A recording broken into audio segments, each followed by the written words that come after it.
What if I told you your biggest enemy lives in your own head and knows exactly when to strike? And what if I told you Allah already gave you the blueprint to protect your soul from this attack? And this entire blueprint is in Surah An-Naas, which is surah number 114 in the Quran, which makes it the last surah in the Quran. And just like every other surah in the Quran, it has perfect placement, right? Every single surah is placed in the Quran exactly where it needs to be based on its purpose. And this is essentially the last thing Allah wants to leave in your mind after the entire Quran, right? So you read this entire Quran, and this is the final message that Allah leaves you with before He lets you go, right? And Surah An-Naas is a dua asking Allah for protection, right? It's one of the brackets of the entire Quran. One is Surah Al-Fatiha, and one is Surah An-Naas, the first and last chapters of the entire Quran, right? And both of them are asking Allah for something, right? One is asking for guidance, and the other one is asking for protection. And this essentially signifies that all of existence falls between guidance and protection. The surah marks the end of divine speech and the beginning of personal development and the start of spiritual accountability, right? This is the final thing that Allah says before He lets you go. Like, imagine someone stops you right before you exit the door, like you're going on this crazy journey, and they just give you one last piece of advice. That advice is going to stick with you the most, isn't it? You're going to remember that in times of need. You're going to be like, someone told me something about this, and they made it like pretty important. Like, it was the last thing they said, and they couldn't let me go without saying it, right? So basically, Surah An-Naas means the people, mankind, or humanity, right? You can think about An-Naas as the people and a person. You get what I'm saying? It represents the microcosm and the macrocosm at the same time. So An-Naas is the anchor of the surah. It appears 5 times in 6 verses, and the root of An-Naas is Nun Sin Ya, and the root meaning means to forget. The word for humans in Arabic is insan, right? And insan is basically the noun of to forget, which essentially means like the forgetful one, right? Humans are called An-Naas because we're forgetful by nature. We forgot Allah, our origin, where we're going, our past sins and promises, and the purpose of life is essentially to remember where we came from after we forgot, right? What I'm about to say might sound like super repetitive, but this is essentially the cycle for the human, right? You remember only because you forgot, and you forget in order to remember, right? And in remembering, Allah increases your rank. So this is literally kind of like a mercy, right? Like, you might fall into forgetfulness, do something that you probably wouldn't have done if you remembered any of the stuff you learned from the Quran or from Islamic teachings or lectures or anything like that, right? You're not going to purposefully do it, right? Unless you're min al-kafirin, but that's a completely different story, right? You'll remember only because you forgot. And through remembrance, Allah increases your rank. You can't remember if you never forgot. And again, this is a mercy from Allah. And according to several sources, right, this surah was revealed in Mecca, which makes it a Meccan story, right? And along with Surah An-Naas, Surah Al-Falaq was also revealed as a means of protection from all evil, right? All forms of evil are mentioned in these 2 surahs, and those include internal, external, seen and unseen, right? But Surah An-Naas really focuses on the internal and the unseen more than the external. And it's reported that the surah is connected to an event where Prophet Muhammad, peace be upon him, was afflicted by black magic, right? This caused the Prophet to experience symptoms such as forgetfulness and confusion, which is the root of An-Naas, right? Angel Jibril came down and revealed these 2 surahs and taught the Prophet how to seek refuge in Allah from unseen attacks. And by reciting both surahs, he will break free from these attacks by the permission of Allah. So the first word in the entire surah is Ghul, and Ghul means say, right? It's a divine command, and this is Allah essentially telling the Prophet to say or speak or recite. And in turn, by telling the Prophet, he's also telling you, right? Because this surah applies to you as well. The Prophet's life was an example of just general life and how one should live, right? So when Allah tells the Prophet something, you can imagine it as if he's telling you something as well, because the Prophet, just like all the other prophets, was human, Because how are you going to learn and apply something that doesn't apply to you, right? Like, you get what I'm saying? Like, you can draw the connection there. So why recite the instruction when we already are reciting what we're instructed to say? I'm going to ask that one more time, right? Like, why are we reciting the instruction when we are already reciting what we're instructed to say? So why say qul if you're already going to say the thing after it, right? And this essentially takes you from the one passively reading to the one that's actively saying it, right? Like, your physical body is essentially telling your soul to say this, right? You're proclaiming it into your soul. And this word takes you from unconsciously saying the dua to consciously tuning into the frequency of the dua in the surah, right? Like, it takes you from just saying it to embodying the state. And it's almost as if there's an alarm that snaps you into the state. Qul is your call to awareness, right? And he follows it up with Qul a'udhu, right? So what do you say? Qul what, right? Qul a'udhu. Qul a'udhu means say I seek refuge. And the root of a'udhu is a wa the, right? And from that root you get a'udhu, which is a form of a, wa, and the. And basically, quick little side note, right? In Arabic, you can pull the root of a word and it gives you like the general meaning of it. And from that root, you put in like other letters. It's like a little puzzle, right? And you get other words that are derived from that root. But essentially, they have like, they pull like from the root meaning. You get what I'm saying? Like, it has something to do with the root meaning. Like, just because you add letters to a word doesn't make it independent of its root. You get what I'm saying? So basically, this root means to seek refuge in something greater than you, right? Or to cling tightly to something strong, or escaping danger by fleeing to safety, right? And when you do these actions, you're essentially doing it out of desperation, right?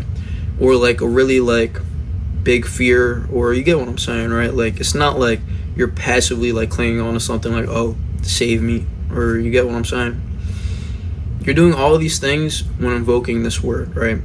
So you're basically telling your soul to say this and invoke refuge within your soul. So your soul embodies the state of seeking refuge, right? And some uses for this word outside of the Quran are, how do you put it? Like, imagine you're in the wild, right? And there's a desert or a forest, or just like any landscape where you're just out in the wild, you're vulnerable, like anything can come from like any side of you, right? And you come across like a wild animal or just anything in the wild that poses danger, and you run towards like a tribe, right? And you know this tribe can protect you because they're big in numbers. And essentially, you go to them and you like beg them, like not necessarily beg, but like you like plead to them that they protect you from whatever it is, right? Like, otherwise they wouldn't, like, you didn't ask. You get what I'm saying? And basically, you would say a'udhu bikum, right? Which means I seek safety with all of you.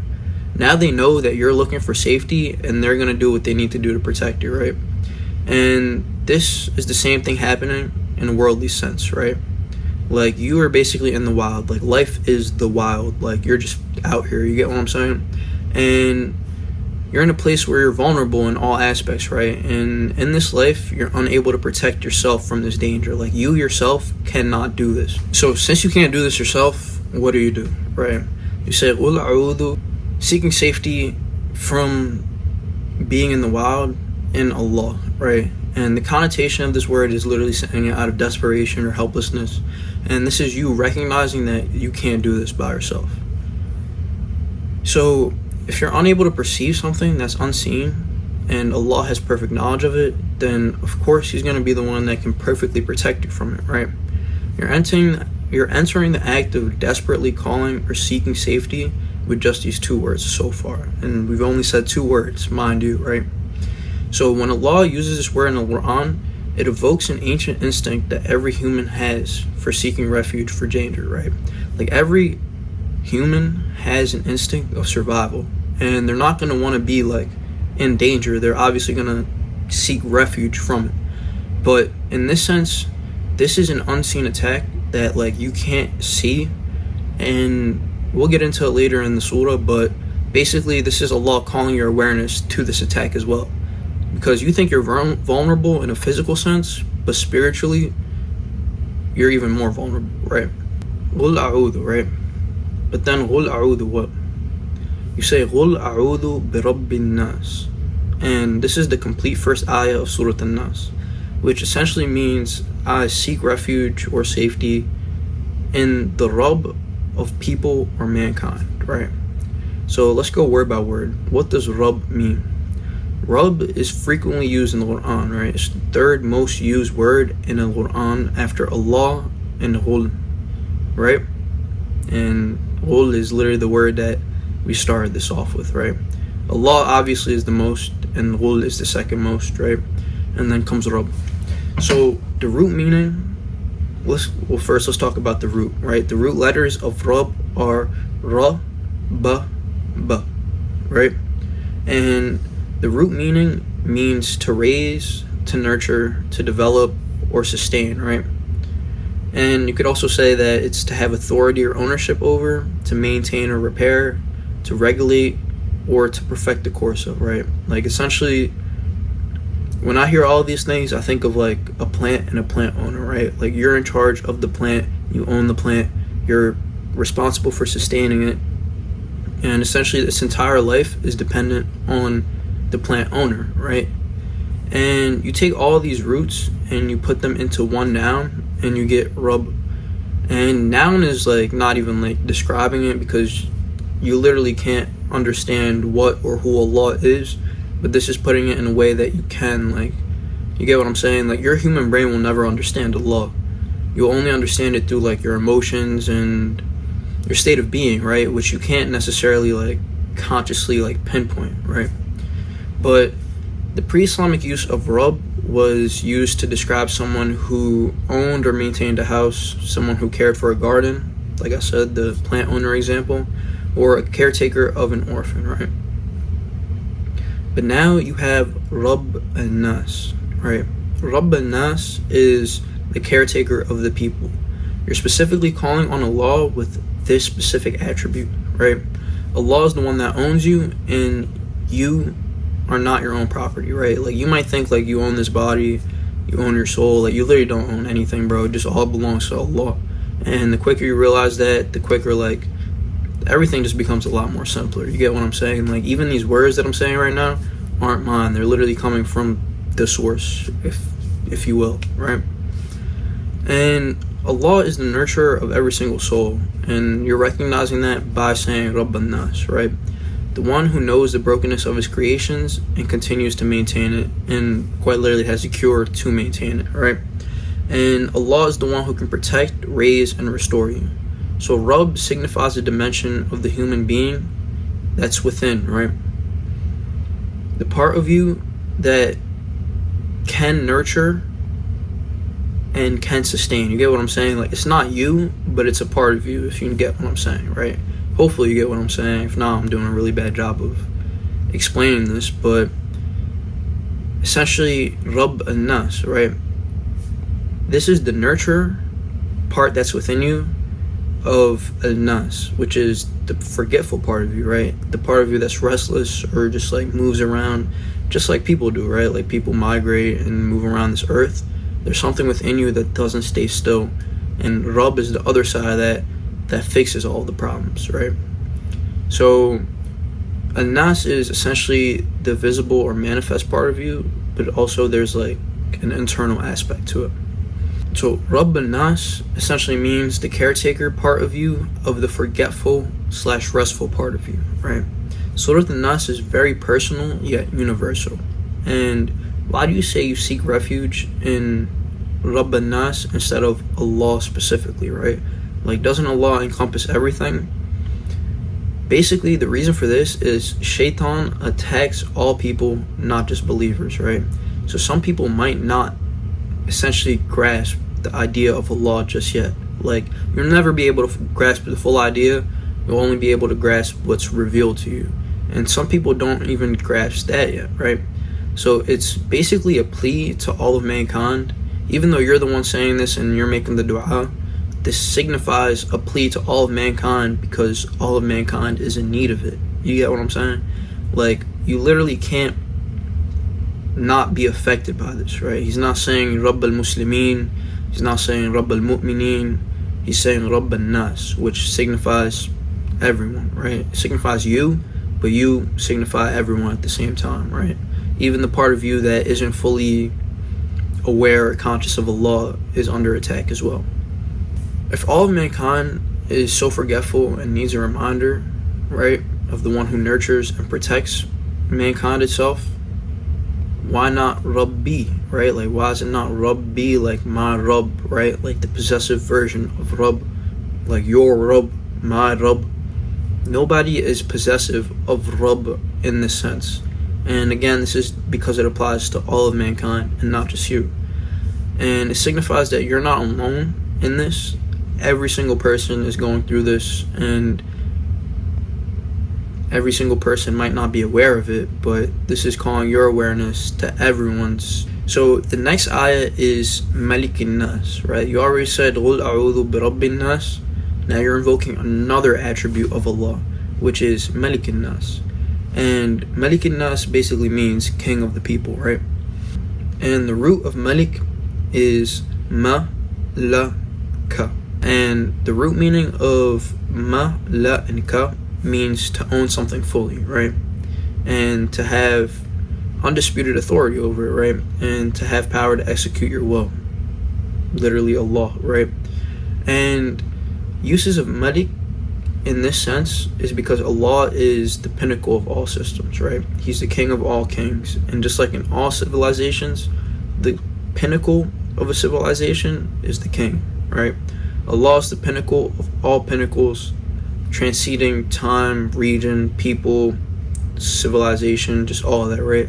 He's the pinnacle of all pinnacles, the one that's above the one that's above. You get what I'm saying? Like, there's no specific limitation to him being a Malik, right? Like, some people are just kings of certain regions and they can't be king of another region, but Allah is king of all regions, all nations, all eras, throughout time, throughout the land. Like, you get what I'm saying? Like, just imagine everything had a king. Allah is that king. And all external order, all seen and unseen, is governed by this king, which is Allah, right? Humans have kings, but none of them are true kings, right? Like, they just are kings for temporary amounts of time, temporary amounts of people. But like I've been saying, like the past 1 or 2 minutes, Allah has no limitation on the type of king that he is. And it's only a title granted by Malik al-Muluk, right? The king of kings, the sovereignty of masters, right? He's literally at the top of all of them. So basically, king is only a title that's granted by Malik al-Muluk, right? Like, a person is only king because Allah allows it, right? And still their power is limited, temporary, and corruptible, unlike Allah, right? So that's why he's Malik al-Muluk, the king of the kings. He keeps the kings in check, right? And governs literally all of that, right? So basically, this ayah invokes the protection from other humans who think they have power of you as well, right? And it protects you from the part of you that thinks other people have power over you, right? In today's society, people are very overwhelmed by systems and jurisprudence, right?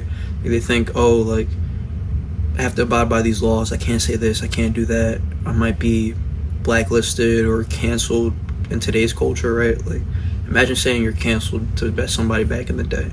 You'd be like, what are you talking about, bro? Basically, this is a reminder that there's only one true ruler, one true king in existence, right? And this is also a reminder to submit to the internal system and dominion of the one and only Malik, right? You only have one person that governs everything inside and outside, and that is al-Malik, Allah, right? And we're given this illusion of freedom, choice, and temporary kingship over our own bodies, decision, and kingdoms. But like I said before, we literally don't own anything, bro. We have no rule over any of the things that we think we own, right? Which includes our bodies, our decisions, even our own thoughts, right? But when we remember Malik Nas, we realize that we were never kings. We never had ownership over everything. We're servants pretending to be in control. And essentially, we relinquish all of that control to Allah, right? Any idea that we thought we had of control, we relinquish it. So the next ayah is Ilahin Nas, right? And the root of ilahi is alif la ha, right? And from that you get ilahi. And the meaning of the root essentially means worship, devotion, love, right? And in pre-Islamic times, anything that someone ran to out of desperation as well could be considered their ilah, right? This includes false gods, obsessions, fears, desires, anything you submit to on an emotional level, right? And emotion is the language of Allah. You'll see that throughout like many studies, many like philosophers, many people that just study neuroscience and the things that we can't really see, right? Like they'll tell you that emotion is the language of God, right? That's why you're grateful to Allah, you only fear Allah, and you desire Allah, right? And this is essentially what ilah is invoking, right? Ilah is the master of the heart, right? It's what controls and rules the heart. What you love the most, what you're afraid to lose, what you make your biggest sacrifices for, and what you think about when nobody's watching, right? And before we came to this worldly earth, we already testified that Allah is a ruler over your personal body and soul. And the core of every human being is the heart, right? So basically, your ilah resides within your heart, right? And your heart is always attached to something. It's never neutral. Some people are attached to money, some people are attached to another person, but essentially, this ayah declares that your heart is only attached to Allah, as it should be, right? And this is essentially how you're seeking protection. You're emotionally anchoring yourself in Allah. And this ayah realigns your heart with the ruler. And you're basically saying, there's only one being worthy of my space in my heart. And it also brings awareness to the part of you that is aware of Allah. You get what I'm saying? Like, I told you, like, your brain will never be able to fathom Allah, but your heart is the one that's aware of Allah. And this is the part that loves and worships and is devoted to Allah. Our natural disposition is pointing towards Allah as our ilah, and we come into this world and other things like sway us to essentially start trekking towards other things, but your moral compass, your internal compass, whatever you want to call it, to Allah. And nothing in your life can touch this part of you, right? It'll always remain as a compass or guide back to the only truth, right? Attaching your heart to anything in this world will only result in heartbreak and agony, and essentially redirection back to Allah. And this is the reason why people suffer, right? They attach their existential compass to things that lead them astray and further from what they actually seek, right? They might think they seek it, but in their heart, they only seek one thing. And heartbreak and agony happens when those two are misaligned. You get what I'm saying? And so far, we're being shown where to seek protection, right? We seek protection with our hearts, not with our words, not with our mouth, with our soul, which the epicenter of the soul is literally like the chest, the heart, right? Which I'm going to get to, right? This surah definitely speaks more about the chest, but essentially your ilah is in your heart, and your ilah can be anything, but this ayah specifically is retuning you back to the state where your ilah is Allah, right? So far we're being shown where to seek protection, but we haven't been told what we're seeking protection from, which Allah begins to explain in the next ayah, right? So the next ayah starts with min sharri. Min means from, right? And min represents like a boundary or division, like, you get what I'm saying? Like, in Arabic you can say like ana min, I'm from Sudan, so I'm going to say ana min al-Sudan, right? I'm from Sudan, which separates me from the rest of the world, right? I'm within this boundary that the boundary, anything outside of it, I'm not from there. You get what I'm saying? And sharri means evil or harm, right? And that's just the basic, like, meaning of it, right? Like, that's the most, like, basic root meaning of it. And the root of sharri is sha-ra-ra.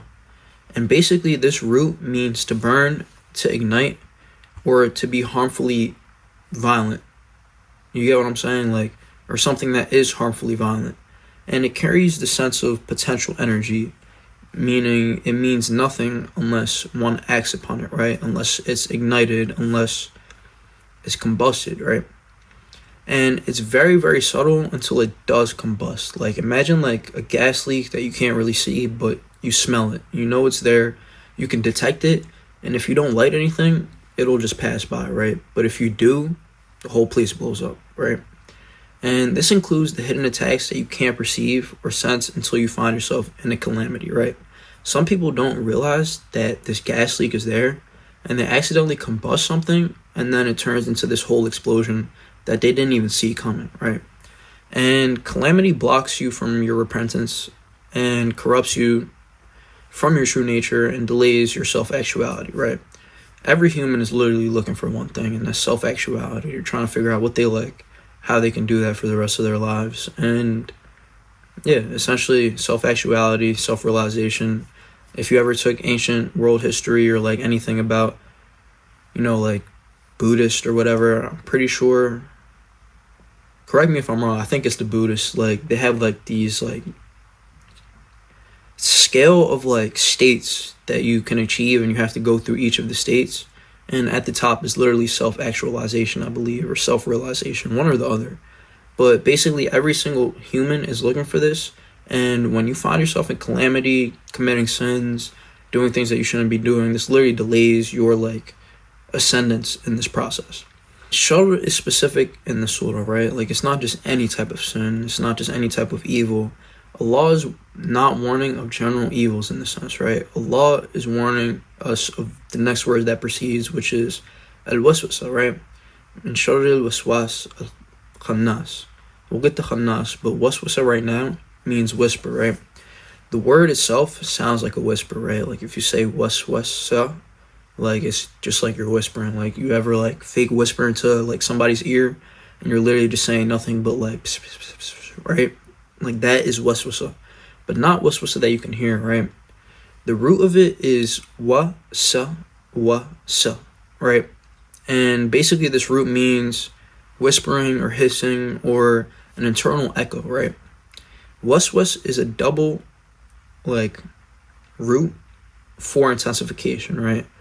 You can hear the onomatopoeia, and it's basically like a word that is described by its sound, right? And waswasa isn't only once, right? The reason the root is repeated is because waswasa is repeated, right? It's a relentless cycle that just keeps happening and happening and happening, right? Basically, in today's terms, like we can compare it to peer pressure, right? And which is just ongoing repetition of doubt, second guessing until something is either acted upon and dismissed, right? There's some people that cave to peer pressure, there's some people that don't, right? And essentially peer pressure, like, at least I've been taught, leads to nothing good, right? Like somebody can peer pressure you into doing something good, but most of the time it's something you probably shouldn't be doing, or something that you shouldn't be doing, right? And most of the time, peer pressure or waswasa isn't like a forceful command, right? Otherwise, just literally doing something against your own will. It's a form of suggestion or like nudging towards something, right? Like someone telling you, go ahead, just do it, it'll be fine, right? And then you get the choice whether to say yes or no still, right? But you're always in this cycle of having to say yes or no. And that gets pretty like overwhelming at some points, and that's why people do cave into peer pressure, right? And the problem with waswasa is it would be easy if you knew you were getting peer pressured, right? But it's literally slips past your logic, right? And directly targets your heart and soul. You can't hear it, you can't feel it, like it's just there, right? And your logic literally only manifests when it catches up, right? And this is the reason, the next word is the reason why you're not able to perceive it, right? So you say min sharri al-waswas al-khannas, right?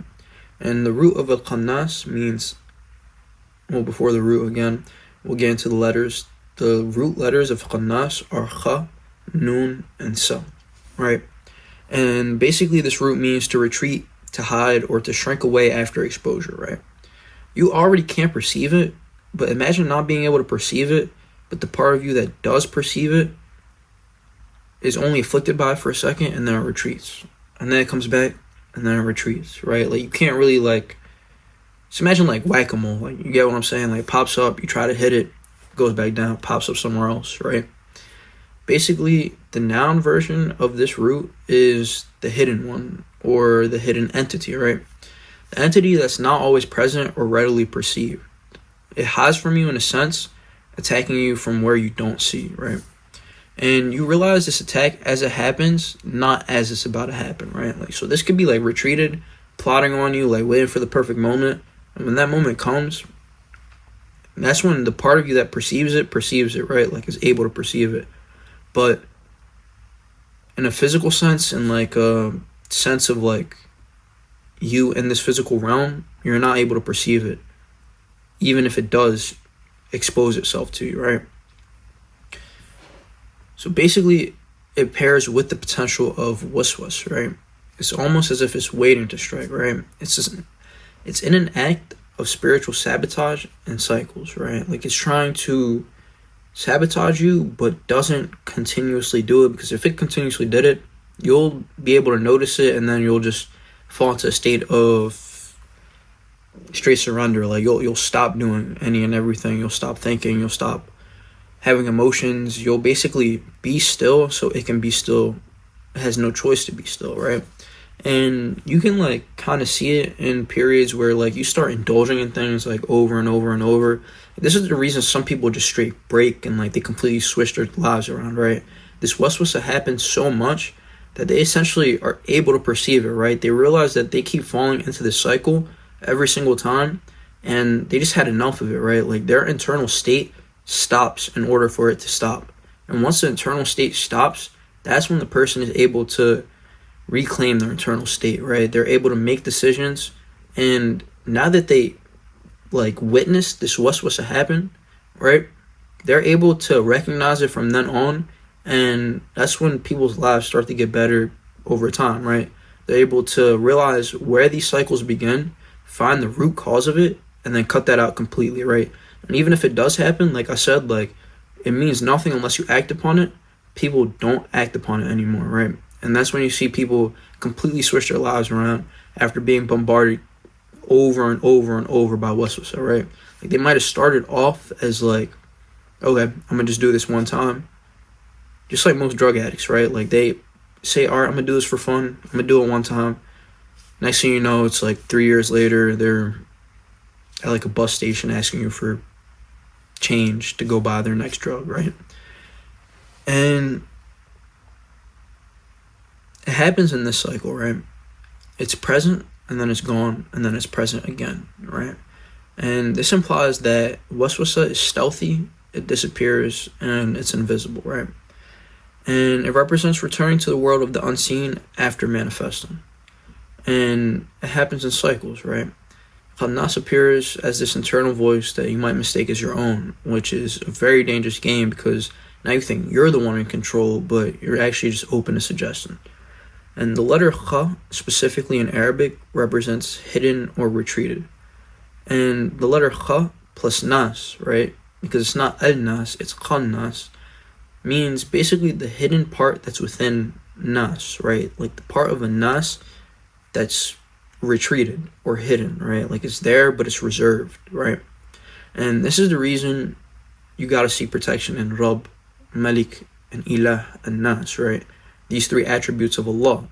The one that is like, the one that has dominion over all of it, the one that's in control of all of it, and the one where your heart points, right? It's pointed away from al-waswas, it's pointed towards Allah.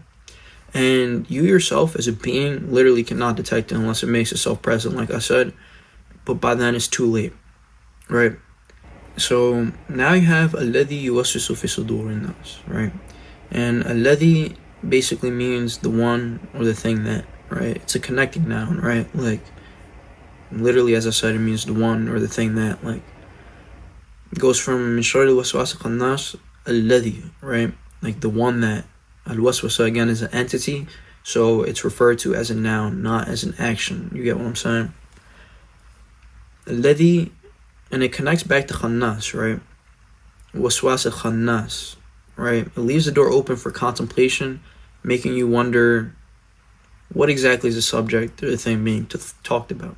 And it connects back to An-Naas, right? It leaves the door open for contemplation, or for one to really like think about like what is being talked about in this preceding ayah, right? Alladhi yuwaswisu, right? Yuwaswisu has the same root as waswas. So basically you have the one or thing that whispers, right? The one that plants seeds, the one that bypasses subconscious. This is the thing that echoes in the chest or the heart, because that's where your thoughts arrive before making it into your conscious mind, right? There's like this little gate where thoughts and echoes and like people say like it's insight, right? It arrives right here before making its way up to the subconscious mind, right? And then essentially into the conscious mind, which I talk about later, right? The preconscious, the conscious, the subconscious. The preconscious, subconscious, then conscious, right? Essentially, once you let it in, it becomes a part of your decision-making process, right? You have the choice whether or not to let it in, but once you do, it becomes a part of what governs you, right? And this surah is acting as a gate that guards you from this, right? Like, imagine like soldiers at a gate. Like, you have to get through the soldiers first, then you get to the gate, which is either open or closed, or can be open or closed, right? So this surah is acting as the protection of this gate, right? Or as the gate before the gate. And basically, waswasa is like invasive thought spam, right? Like it hijacks your focus, but appears in the form of your own voice sometimes. So you think you're the one in control, but you're subtly being influenced, right? Like imagine like a devil on the shoulder, right? Like that's the most common form of representation in today's modern culture, right? Like you have an angel and a devil, whatever you want to like call them, right? Basically, waswasa is the devil part of you that's sitting there, literally just whispering into your ear. But it's not your ear, it's into your chest or heart, right? And you see, like, cartoon characters, let's say, right? Like, they go back and forth with this devil. Your heart literally does the exact same thing. It goes back and forth. And basically, depending on your, like, will or your ability to be influenced, it either lets it in or shuts it all the way out, right? But what does it whisper, right? It whispers fear, regret, temptation, distraction, false hope, overconfidence, but it also whispers a calling back to Allah, right? The urge to do good deeds and feeling guilty after doing bad deeds, right? So it's literally the devil and the angel at the same time. And according to Imam Ghazali, do your research, right? The heart is like a battlefield between two forces. One whispers and invites you to light, and the other one to darkness, right? Sorry, I like paraphrased it, but same thing, right? Shaitan uses this as his primary weapon because he doesn't need to overpower you, right? All he needs to do is plant the seed and then watch you adopt it as your own, right? Shaitan is very patient. He has no problem planting a seed and watching the tree grow after that, right? So imagine doing something for all of eternity, right? Just as Shaitan has been doing. I'm sure as more times go on, right? Like the more times you do it, the better you get at it, right? You'll start learning like the little nuances, right? Like the little methods, and then eventually you'll just become a master of it, right? It'll be very easy to someone who doesn't have the knowledge that you have been acquiring over and over and over, right? And this is why you see the world heading in the direction that it's going, right? Because Shaitan has been studying us humans all along, right? And he's literally just getting better and better. And humans, like, we have these forms of protection, but we're not using them, right? We're literally going from, like, back in the day, like I always say to like my friends and family, like back in the day, school used to be like just religious. Like you weren't learning about things other than religion. Like you're literally learning in life was religion. It wasn't like, I don't want to say like it was called religion back then. It was basically a way of life, right? Like,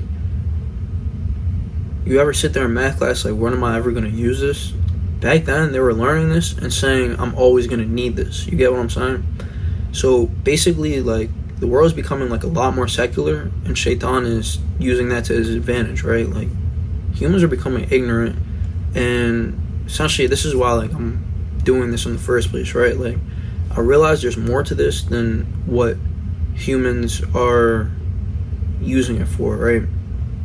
Basically, like, you can go infinitely into this knowledge, and we're regressing. We're using it less and less and less and less. We've dumbed down. Like, from me growing up, what I was taught is that you recite the surah. Like, no one explained why you recite the surah, bro. Like, it's through the permission of Allah, alhamdulillah, right? Like, I was able to be exposed to things that essentially made me question things that I was already taught. You get what I'm saying? Maybe like some of the things I was exposed to weren't of benefit to me, but by realizing there was more to that, I was able to draw a conclusion that there's more to this. You get what I'm saying? So basically the surah is, you're getting a means of protection from the one who created you, right? Like, you're literally going to the one who created you and asking for protection. Like, he knows literally every single part of you. He's the one that created you again.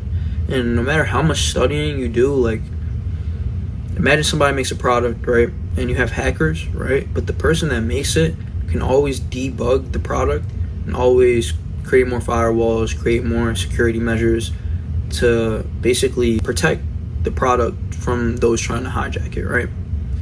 And like I said, obviously the one that created you knows you so much better. And this is why Allah basically in the surah is saying that you can't fight this alone, right? You need to seek refuge in Him, in Rabb, Malik, Ilah, An-Naas, right? And there are very few ways to detect whether or not it's waswasa is coming from you or a different source, right? But Allah knows exactly what comes from you and what comes from a different source. And even the one that does come from you, right, He'll be able to protect you from it. And ways to like really detect this within yourself, and again, you can't detect it until after the fact, right? But you can basically like ask yourself for like the next occasion this happens, does it weaken your connection with Allah? What state were you in when you noticed it? Is it recurring? Does it make you feel anxious or desperate? And again, like I said, even then it might be really hard to discern. So this is why Allah is giving you an absolute means of protection through the surah, right? You're dealing with an undetectable enemy, right? Parasite that attaches itself, evolves and mimics you, right? Your soul either lets it pass or lets it in, right? The surah is literally Allah exposing this form of evil or bad, and Allah doesn't just stop there. He tells you exactly where within you this is happening so you can witness it for yourself after the fact that it's done, right? It's almost as if He wants you to see the danger firsthand so you become wary of it. And otherwise, you just brush it off, right? Like, because how do you believe in something that you've never experienced? Unfortunately, that's the way people learn, right? Like, you're always warned of something as a kid, but until it actually happens, that's when you like really make the connection, right? So the next ayah in the surah says fi, right? Fi means in, like literally inside, like completely wrapped by, right? And it signifies that this is internal, right? It's infiltration of your heart. Fi what? Fi sudur. Sudur has the root of sa, da, and ra, right? And the root meaning basically means to emit or come forth from the front of something, or literally the chest or bosom of a person, right? And this is the area where your divine light is emitted, right? Hence the root meaning to emit or to come forth from, right? And this is also the area where everything from the unseen is emitted from as well. So the sadr is the gate between the physical reality and the unseen. You can think of the unseen as the place where your thoughts come from, right? Your emotions, like literally are, and where we return after our time in this physical realm is up, right? Our time on earth is done. We go back to this sadr, right? Or what's behind the sadr. So the sadr is the outermost layer of the unseen. It's the closest to the physical world and the closest to the unseen. It's literally like the barrier, right? It's the entrance and exit of your heart. And the difference between the heart and the chest is that the heart is the actual core, right? The chest is just a doorway leading in and out of that core. And the reason Allah doesn't say waswasa is in your heart is because that's not where it lands, right? The waswasa lands in the sadr, right? It's like a loading dock, or you can think of it like the inbox of your psyche, right? You can either delete the message or click it and let it download, right? Scientifically, you have 3 types of consciousness. You have the pre-conscious, the subconscious, and the conscious, right? This is your pre-conscious. This is where you can find passing thoughts, lingering emotions, and something called phantom thoughts, right? Which essentially are thoughts that come out of nowhere, right? Like thoughts that you can't trace back to a specific source, right? And this is where waswasa stays waiting for you to validate it, dwell on it, or act upon it, right? And that's the only way that it sinks in your heart. If you, I can't even say consciously, if you subconsciously allow something from your preconscious to enter your subconscious, and that way it enters to your conscious, because then it has no choice. It's already in the subconscious, right? Fi sudur an-nas, right? That's the entire ayah. Fi sudur an-nas shows you that you shouldn't be looking for an enemy on the outside. It's literally all happening within, right? This waswasa isn't from external sources, right? Like it might start off external, but where it really becomes dangerous is when it's internal, right? And basically the place of attack is happening in your buffer zone, right? So you can't really stop it from arriving. Like you have no control whether or not it arrives at this gate, but you can stop it from settling and staying, right? You choose whether or not it enters your core, which, like I said, your core literally manifests into your reality, right? It is the unmanifested version of your reality, right? And you might be wondering if this makes you a bad person if you experience bad or evil waswasa, and I'm literally here to tell you that it doesn't, right? The Prophet, peace be upon him, said, Allah has forgiven my ummah for what occurs in their hearts as long as they do not speak of it or act on it, right? And this is very important because this includes passing thoughts, intrusive doubts, and thoughts of sin, right? This is literally the core root of anxiety in today's society, right? And people experience this waswasa, and it's completely natural, right? Like this is literally what the Prophet was saying, that thoughts of sin are natural, invasive thoughts are literally natural, right? It happens to every single one of us humans, but they take it on as their own thoughts, right? Which eventually trickles all the way down into their identity and then into their reality, right? And this is where anxiety happens, right? Everything in society is kind of set up for you to let your guard down and let this waswasa enter your heart. So it's very easy in today's society. And this is where it becomes a real problem, because then it has the ability to literally manifest, right? Manifest into everything within your life. And Fi sudur an-nas is invoking you to do a diagnostic scan, right? Like when you go to a doctor, they do like a diagnostic scan, and they see what the root problem of all of your other problems are, right? Hopefully you go to a doctor that does that, right? And by finding that like root problem, then they're able to treat all the other problems, right? Like say you have back pain, but the back pain is from something like intestinal, right? That just affects the back at the same time. They're not going to give you something that treats the back. They're going to give you something that treats the intestines, and essentially that solves the back pain as well, right? Fi sudur an-nas is basically the same thing, right? But not searching for it, Allah is literally telling you where it is, right? And by reciting this phrase, you're looking within and almost, like I said, pinpointing the place where it all occurs. And although you can't physically feel it, you can feel it through your emotions, simply focusing on the fact that it does exist, right? If Allah wanted to end this surah here, He could have, but this final verse reveals literally the most important detail of the entire surah, right? And in turn, it's literally the last ayah of the entire Quran. So before we get into it, right, so far Allah has taken you through the attributes of Himself that can protect you, where the evil occurs, but He still hasn't mentioned the exact source of it, right? So we have waswasa that happens, fi sudur an-nas, that you're protected from by Malik an-nas, Ilahi an-nas, Rabb an-nas, Malik an-nas, Ilahi an-nas, right? And the surah almost occurs in like a backwards fashion, and the reason for that is only to help you understand it and to really grasp all aspects of this threat in order to like properly be able to diagnose it. And the first half of the last verse is min al-jannati, right? So that's one source, right? Min is from, also, right? The origin, the source, the boundaries of which the contents, anything outside of it is like boundarized, if that's a word, right? Min also means from. So min what? Min al-jannati, right? A jannati means the jinn, right? And you see this across literally every single culture, like either in the form of a devil, a demon, right? It's all just jinn, right? And the root of jinn is ja, noon, right? And the root meaning is hidden, unseen, or concealed, right? This doesn't inherently mean bad as most people perceive it to be, right? And many people like pair it up with the word majnoon, right? But I'm gonna explain how jinn really like plays into that word, right?